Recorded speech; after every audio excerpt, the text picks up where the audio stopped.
Hi అండి, నేను మీ Ramakrishna, GRK properties. ఈరోజు మనం వరంగల్ హైవేలో వరంగల్కి దగ్గరగా ప్రాజెక్ట్ నేమ్ వచ్చేసరికి యుఎస్ఎం ఇన్ఫ్రా వారి విస్టా స్ప్రింగ్ అండి. ఇది వచ్చేసరికి డిటిసిపి అండ్ రేరా ఉన్న ప్రాజెక్టు. ఇది వచ్చేసరికి మనకి మెగా ప్రాజెక్ట్ అండి. 254 ఎకరాల్లో ఈ ప్రాజెక్ట్ మనం చేయబోతున్నారు వీళ్ళు. ఇది వచ్చేసరికి మనకి డిటిసిపి రేరా అండి. ఈ డిటిసిపి రేరాలో వచ్చేసరికి ఏంటి, వీళ్ళు ఎక్స్ట్రా యాక్టివిటీగా వీళ్ళు వచ్చేసరికి శాండిల్వుడ్ ప్లాంటేషన్ చేస్తున్నారండి 250 ఎకరాల్లో. అలాగే ఇందులో 10 ఎకరాల్లో వీళ్ళు ఒక అద్భుతమైన క్లబ్ హౌస్ ని నిర్మించబోతున్నారు విత్ కాటేజెస్ తోటండి. ఎందుకంటే మనకు సెకండ్ క్యాపిటల్, ఒకవేళ మన హైదరాబాద్ కనుక సెకండ్ క్యాపిటల్ అయితే కనుక నెక్స్ట్ వచ్చేసరికి మనకి వరంగల్ బిగ్గెస్ట్ టౌన్ అండి.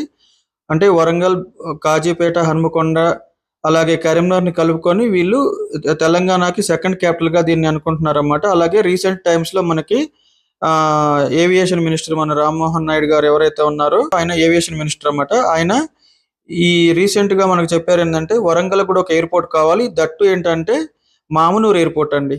ఈ మామునూరు ఎయిర్పోర్ట్ వచ్చేసరికి మనకు జస్ట్ 25 కిలోమీటర్స్ దూరంలో ఉందన్నమాట ఈ ప్రాజెక్ట్కి. అలాగే వరంగల్ వచ్చేసరికి మనకి 30 కిలోమీటర్స్ దూరంలో ఉందండి. మనం దీన్ని చాలా ప్రతిష్టాత్మకంగా తీసుకున్నారండి ఈ వెంచర్ని. ఇంకోటి ఏంటంటే వరంగల్ హైవే మనకు జస్ట్ 11 కిలోమీటర్స్ ఉండటం మూలాన స్టేషన్ గన్పూర్కి మనకి చాలా దగ్గరగా ఉందండి రైల్వే స్టేషన్కి. ఇది వచ్చేసరికి ఏంటంటే శాండిల్వుడ్ ఇన్కమ్తో పాటు వీళ్ళు రిసార్ట్ కూడా దీంట్లో ఒక 10 ఎకర్స్లో చేస్తున్నారండి. ఎందుకంటే మనకి వరంగల్ వచ్చేసరికి కిల్లా వరంగల్ ఇట్లా ఇవంతా ఉంది కదండి, టూరిస్ట్ హబ్గా ఇది మారబోతుంది అన్నమాట. అలాగే మనకి కోచ్ ఫ్యాక్టరీ కానీ ఇవన్నీ మనకి చాలా డెవలప్మెంట్స్తో కూడుకుంది. కాబట్టి ఈ ప్రాజెక్ట్ని వీళ్ళు ప్రతిష్టాత్మకంగా తీసుకొని తెలంగాణలో మొట్టమొదటిసారిగా ఒక ఎయిర్పోర్ట్, ఇంటర్నేషనల్ ఎయిర్పోర్ట్కి దగ్గరగా వీళ్ళు ఇంత పెద్ద ప్రాజెక్ట్ చేయబోతున్నారండి. ఇది వచ్చేసరికి మనకి ఈఎంఐ ఫెసిలిటీ ఉందండి దీంట్లో కూడా. ఆల్రెడీ వీళ్ళ ప్రాజెక్ట్స్ ఇంతకుముందు మనం చెప్పుకున్నట్టుగా గోరాంచ్ వెంచర్ ఒకటి, గో వ్యాలీ వెంచర్ ఒకటి అండి. ఈ 2 వెంచర్తో పాటు వీళ్ళు ఈ 3వ ప్రాజెక్ట్ కూడా వీళ్ళు ఈ వరంగల్ హైవేకి వీళ్ళు ప్రారంభించడం జరిగింది.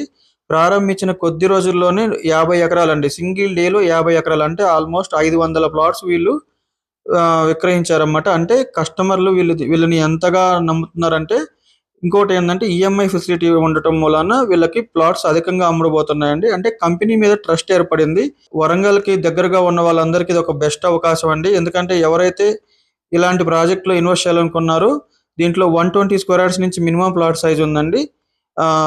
ఎవరైతే మంచి 3 బెనిఫిట్స్ని ఇందులో పొందాలనుకుంటున్నారో వారు ఈ స్క్రీన్ మీద కనబడుతున్న నెంబర్కి కాల్ చేయండి. నేను ఇంకా ఈ ప్రాజెక్ట్ గురించి కంప్లీట్ డీటెయిల్స్ మీకు నేను ఎక్స్ప్లెయిన్ చేయగలను. Thank you.